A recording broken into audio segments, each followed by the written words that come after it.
have a question for everyone. What defines you as a person? What defines you as you?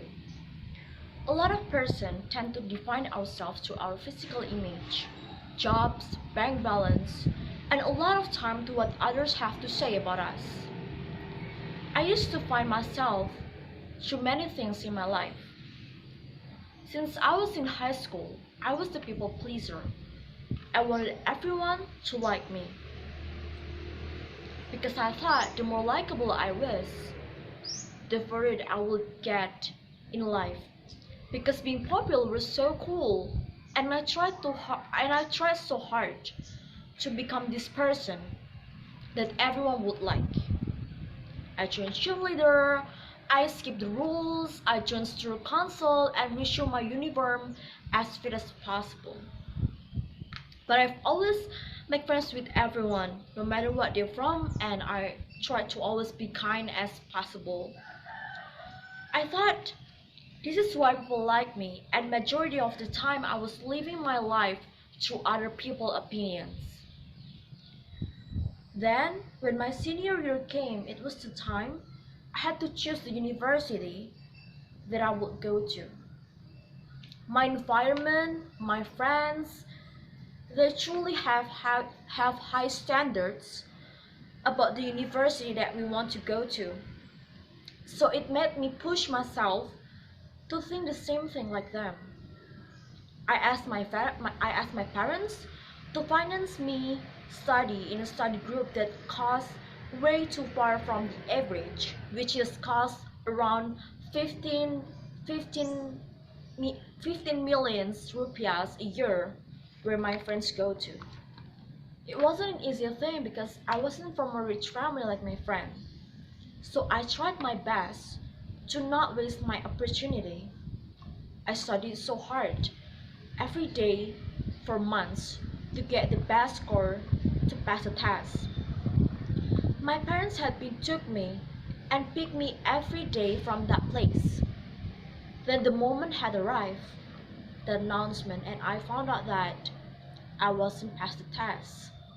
I was completely broken. I didn't know how I would stand on my feet. I feel like I lost a little hope of my life that I had. And I was terrified about what is going to happen in my life. I locked myself at my room for a long time.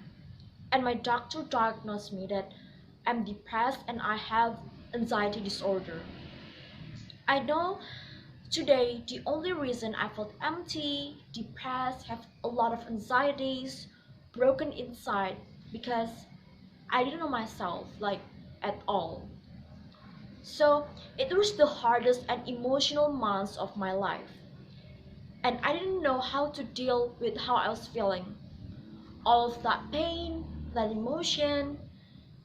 After I avoided everyone, my mom said to me that everything will be okay. You can do this.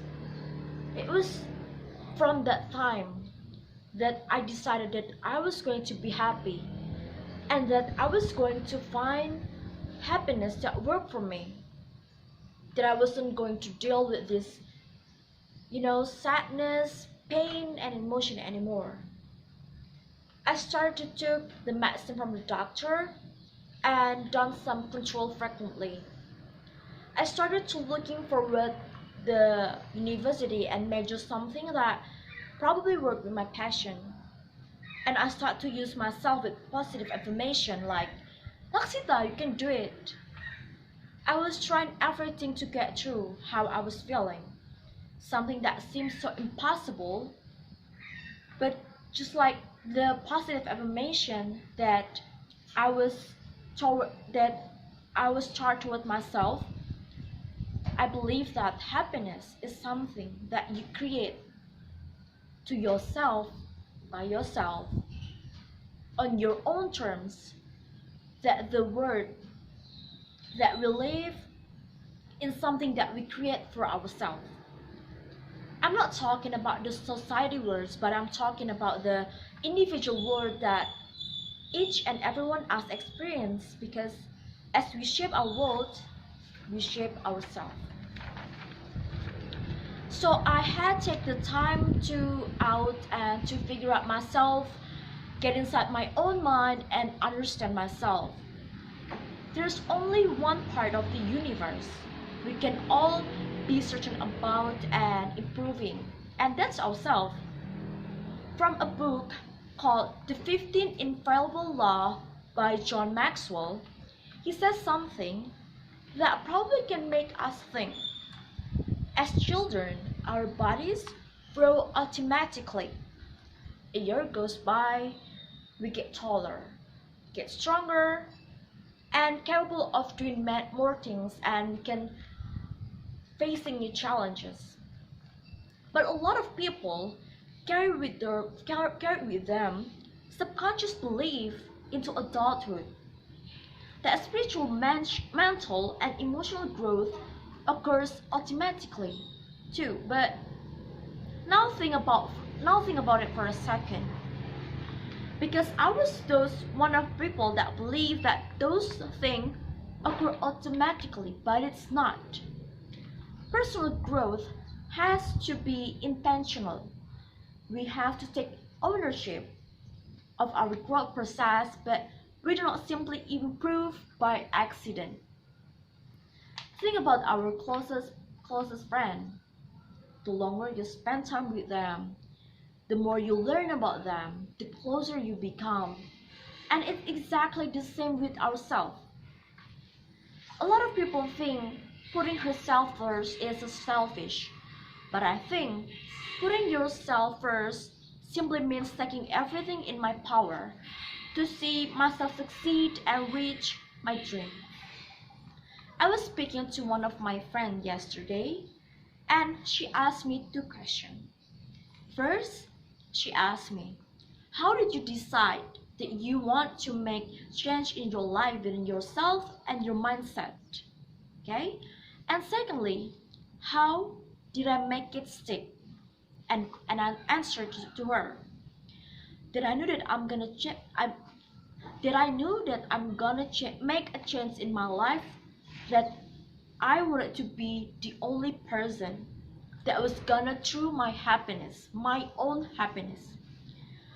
Then I was gonna be the only person that defined me. And how I make it stick? I push. I push through all the negative thoughts, self-talk, and it wasn't easy. But I always had craving to know myself more, to know myself deeply. And if you want it badly, anything is possible. I know that the relationship that I have with myself is the most important relationship. How you see yourself, how you treat yourself is how you see and how you treat others. How can you expect to give love to others if you can't give love to yourself?